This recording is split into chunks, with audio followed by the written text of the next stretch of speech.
Salam saudara yang dikasihi oleh Yahweh. Kita bersyukur di minggu pertama bulan yang kelima ini masih diberikan kuat sehat oleh Bapa kita di surga. Kita mau dengarkan firman Yahweh, namun sebelum kita berdoa terlebih dahulu. Bapa dalam surga yang kami sembah dalam nama Yesus HaMasiah, hati kami penuh rasa syukur atas pertolongan-Mu, kemurahan-Mu, kebajikan-Mu dalam hidup kami, sehingga kami ada sampai saat ini. Kami mau dengarkan firman-Mu, Roh Kudus urapi kami, agar kami dikuatkan di dalam mengiring Engkau, dan kami mempersiapkan diri kami menyambut kedatangan Yesus. Kami sambut firman-Mu di dalam nama Yesus HaMasiah kami berdoa, haleluya, amin. Pada kesempatan ini sebagian firman terambil dari Matius pasal 6 ayat 14 dan 15 yang berbunyi demikian.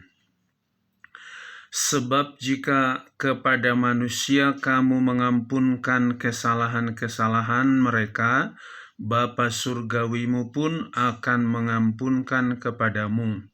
Namun jika kepada manusia kamu tidak bisa mengampunkan kesalahan-kesalahan mereka, Bapamu pun tidak akan mengampunkan kesalahan-kesalahanmu. Saudara yang dikasihi oleh Yahweh, di dunia ini ada banyak komunitas manusia di lingkungan kerjaan, sekolah, kampus, baik dalam dunia usaha juga dalam keluarga, tapi seringkali lingkungan itu bisa membuat masalah, perselisihan, bahkan tidak sedikit pertengkaran terjadi, bahkan ada yang sampai terjadi kepada pembunuhan. Itu semua karena tidak ada kasih di dalam diri manusia. Hari ini saya berikan temanya, untungnya mengampuni orang. Sekali lagi, untungnya mengampuni orang. Kalau bicara mengampuni itu sama dengan melupakan, tidak mengingat-ingat lagi masa lalu, dan memberikan harapan yang baru kepada diri kita juga kepada orang lain. Nah, kita ingat bagaimana ketika Filipus mengalami berbagai macam hal, dia juga mengampuni orang. Juga Stefanus ketika ditangkap, yaitu karena memberitakan Injil, dia berdoa, Bapa ampuni mereka karena mereka tidak tahu apa yang mereka perbuat. Dan apa untungnya kalau kita mengampuni kesalahan orang? Pertama-tama, Bapa di surga juga mengampuni kita.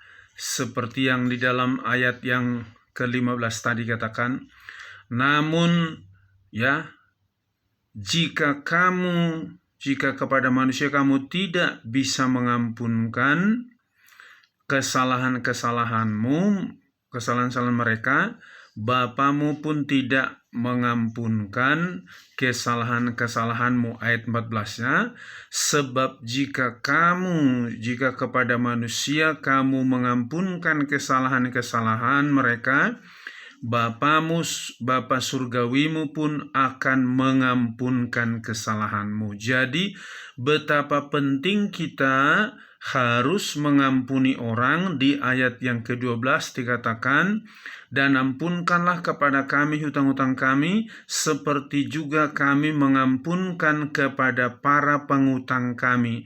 Artinya kita mengampuni dulu baru minta ampun kepada Bapa di surga. Sebelum kita mengampuni orang, maka jangan pernah minta ampun kepada Bapa di surga, karena kita harus mengampuni dulu baru minta ampun.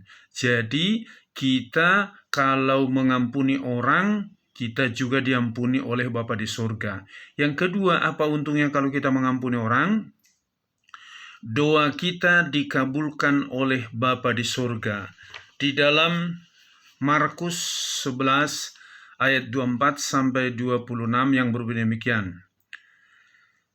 Oleh sebab itu, aku berkata kepadamu, segala apa saja yang kamu minta dengan berdoa, percayalah bahwa kamu sedang menerimanya, dan itu akan terjadi kepadamu.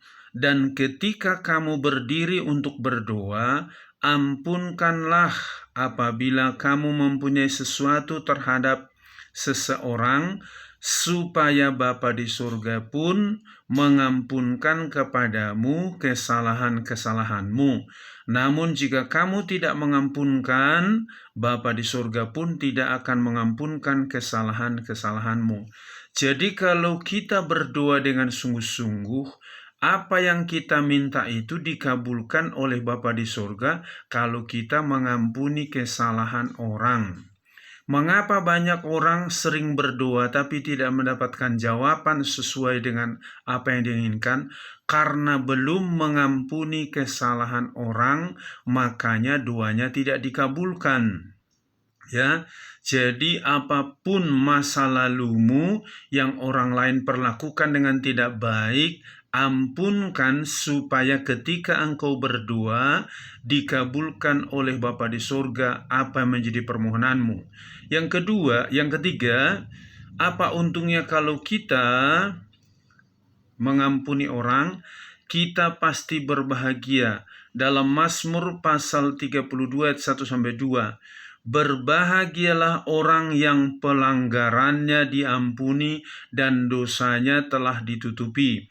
Berbahagialah orang yang tidak Yahweh perhitungkan kesalahannya, dan di dalam jiwanya tidak ada tipu daya.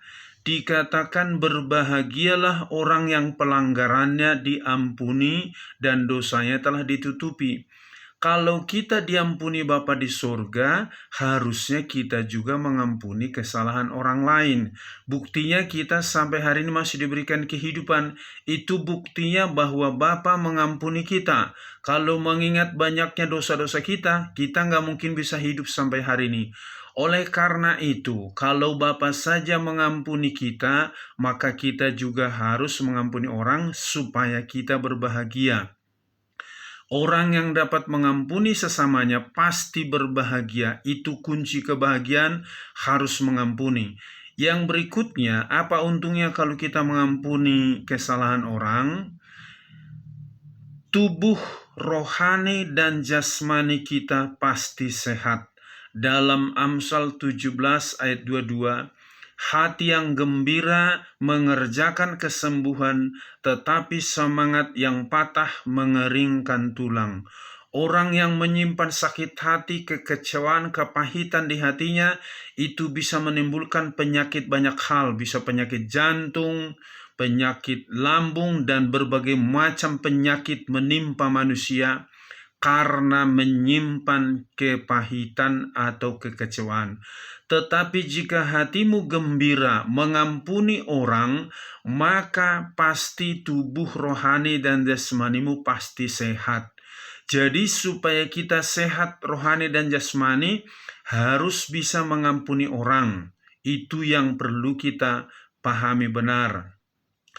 Karena sangat besar untung kita kalau kita mengampuni orang. Sehat rohani kita, jasmani kita, otomatis kalau sehat rohani kita dijamin pasti masuk surga.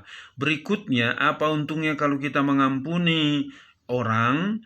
Kita sudah hidup di dalam kasih daripada Yesua. Di dalam Yohanes pasal 13 ayat 34-35 yang berbunyi demikian.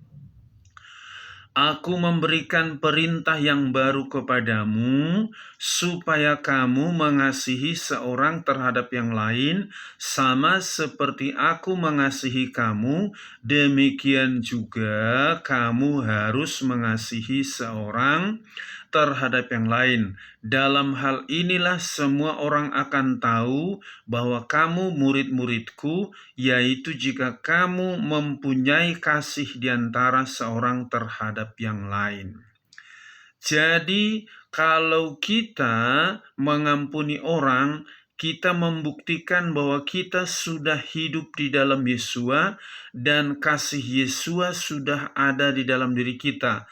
Jadi kalau ada orang mengatakan aku anak Tuhan, aku sudah hidup dalam Yesua, tapi tidak bisa mengampuni kesalahan orang, selalu mengingat-ingatkan kesalahan orang, itu belum hidup di dalam Yesua dan belum ada kasih di dalam dirinya.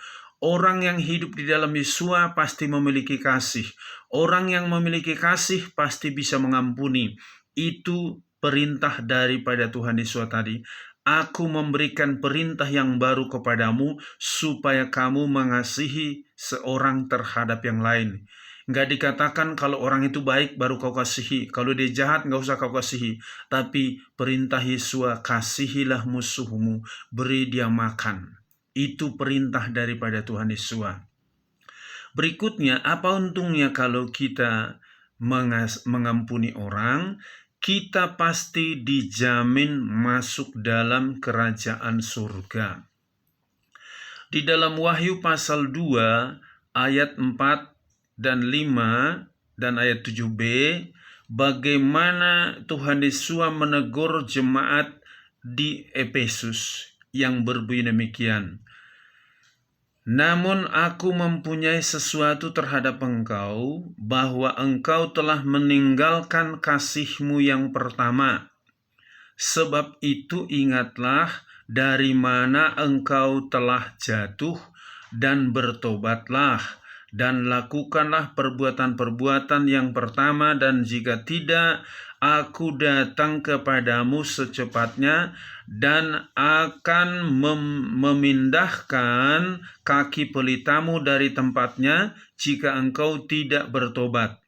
Bagi dia yang menang, aku akan memberikan kepadanya makan dari pohon kehidupan yang ada di tengah-tengah Firdaus Elohim.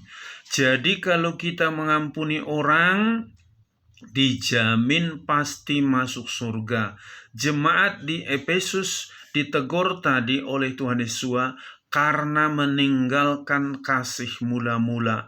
Maka dikatakan tadi, kembali lakukan kepada kasih mula-mula. Jadi saudaraku, betapa pentingnya kita mengampuni orang, banyak untungnya.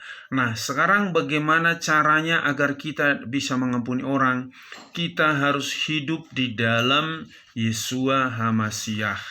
Kita tahu dalam Yohanes pasal yang ke-15 ayat yang ke-5 yang berbunyi demikian, Akulah pokok anggur, kamu adalah ranting-rantingnya. Siapa yang tinggal di dalam aku dan aku di dalam dia, dia menghasilkan buah yang banyak, karena tanpa aku kamu tidak dapat melakukan apa-apa. Jadi kalau kita ingin hidup di dalam kasih, di dalam pengampunan, kita harus tinggal di dalam Yeshua. Ya, kita harus hidup dalam Yeshua. Di dalam Yohanes pasal yang ke-13 tadi ayat 34-35, aku memberikan perintah baru kepadamu supaya kamu mengasihi seorang terhadap yang lain. Jadi kalau kita katakan aku sudah hidup dalam Yeshua tapi tidak ada kasih, itu pembohong. Kalau engkau hidup di dalam Yeshua pasti ada kasih. Kalau engkau punya kasih pasti bisa mengampuni orang. Ya, itu perintah daripada Tuhan Yesus. Yang kedua, bagaimana caranya agar kita dapat mengampuni orang? Kita harus dipenuhi Roh Kudus setiap saat.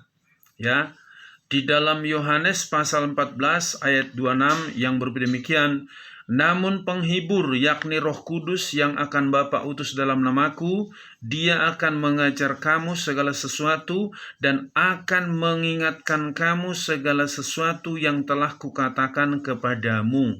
Betapa pentingnya kehadiran Roh Kudus itu di dalam diri kita, karena buah Roh Kudus yang pertama adalah kasih.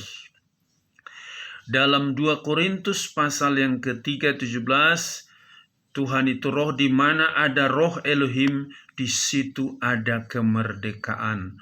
Orang yang sudah merdeka pasti bisa mengampuni orang. Hanya orang yang mengampuni orang yang bisa merdeka hatinya. Nah, berikutnya kita harus mengampuni. Berikutnya kita harus hidup di dalam perintah Yahweh, di mana dikatakan perintah Yahweh itu vertikal dan horizontal. Apa itu perintah Yahweh? Dalam Matius pasal yang ke-22 ayat 37 sampai 39, bagaimana Petrus bertanya kepada Tuhan Yesus, hukum mana yang terpenting di dalam hukum Taurat ini, Guru? Tuhan Yesus menjawab, hukum yang terutama, kasihilah Yahweh Elohimmu dengan segenap hati, jiwa, akal budi, dan kekuatanmu. Itulah hukum yang pertama dan terutama. Dan hukum yang kedua yang sama seperti itu, kasihilah sesamamu manusia seperti mengasihi dirimu sendiri. Dalam kedua hukum inilah tercakup hukum Taurat dan kitab para nabi. Saudara perhatikan, jadi supaya kita bisa mengampuni orang, kita harus hidup di dalam perintah Yahweh tadi. Kasih itu vertikal dan horizontal. Di salib itu, ketika Tuhan Yesus mati di salib, dia memperdamaikan manusia dengan Yahweh. Secara horizontal, dia memperdamaikan manusia dengan sesama manusia. Jadi kalau engkau sudah hidup dalam Yeshua HaMashiach, harusnya engkau mengampuni orang lain. Jangan apalagi maaf bicara ada orang pakai kalung salib tapi tidak bisa mengampuni orang lain, itu sama dengan engkau mendustai rohanimu sendiri. Jadi harus hidup dalam perintah Yahweh. Dalam dua hukum itu tadi tercakup hukum Taurat dan kitab para nabi, kasih secara vertikal, kasih secara horizontal. Kalau kita ada kasih kepada Bapa, kasih kepada sesama, kita pasti dijamin masuk surga. Berikutnya, apa yang harus kita lakukan? Supaya kita dapat mengampuni orang, kita harus mengampuni orang 490 kali. Ini luar biasa. Di dalam Matius pasal 18 ayat 21 sampai 22, bagaimana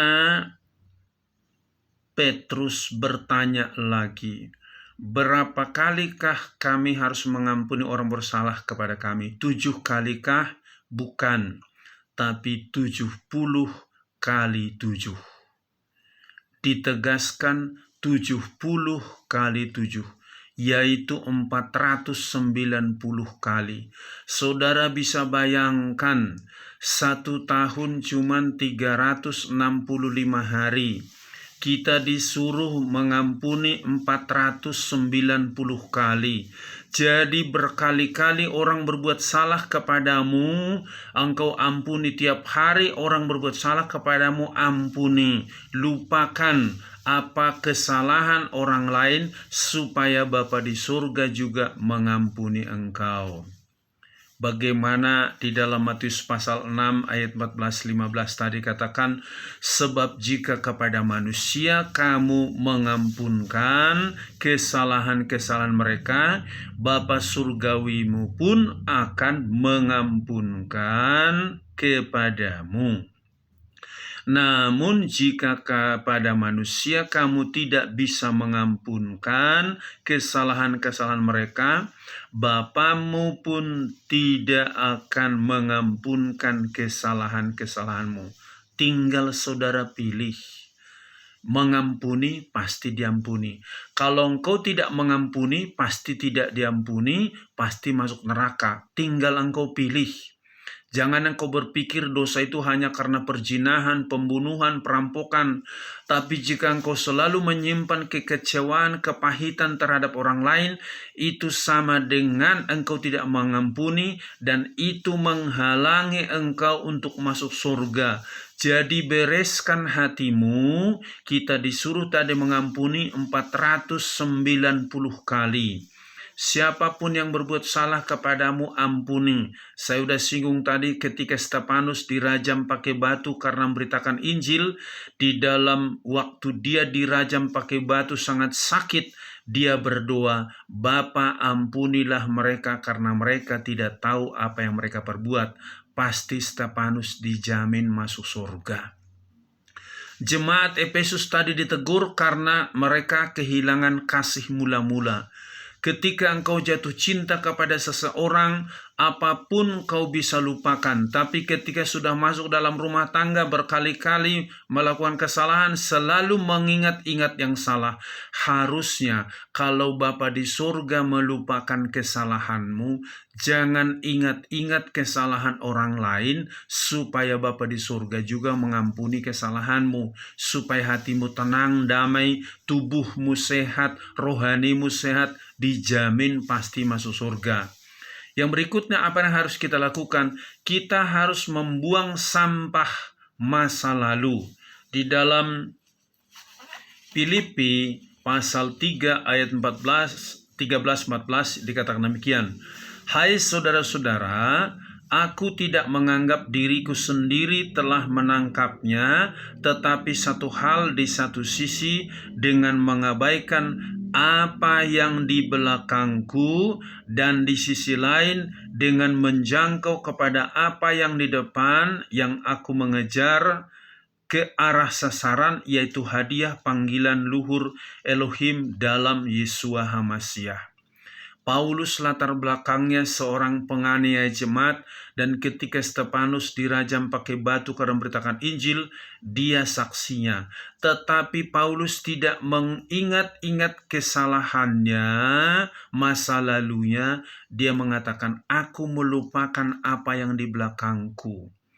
Lupakan kesalahan masa lalumu, lupakan kesalahan orang lain. Itu adalah sampah. Kalau ada orang, saudara lihat di pinggir jalan bawa pakaian kotor, ya macam-macam, itu sama dengan, maaf bicara, dia adalah orang gila. Orang gila bisa bawa sampah kemana-mana. Percaya diri dia. Jika engkau membawa sakit hatimu, kekecewaanmu kepada orang lain, kemana engkau pergi, tidak jauh bedanya dengan orang gila. Kamu bawa sampah sakit hati, kekecewaanmu terhadap orang lain, itu sama dengan engkau seperti orang gila.